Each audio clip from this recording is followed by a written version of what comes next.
specialusis reporteris iš Tour de Žalia 2016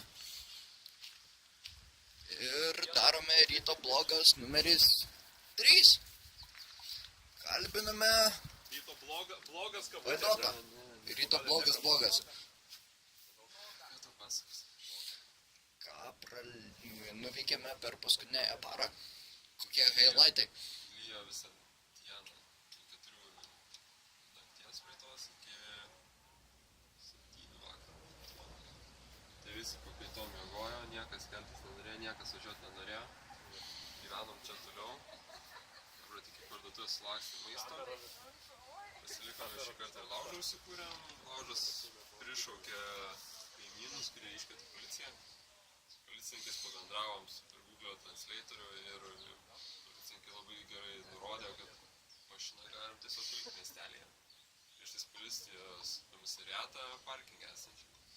Tai tik padarysim. Dabar pusryčiaujam, pagal tai, kad maždaug pusė 8, o saulė jau tikrai ganėtinai sparčiai kepina. Tai aš manau, kad diena laukia karšta, ne taip kaip ankstesnis. Tak tiek. Iškepėm pirmosius blynus pyragus, tad reportažo pabaiga.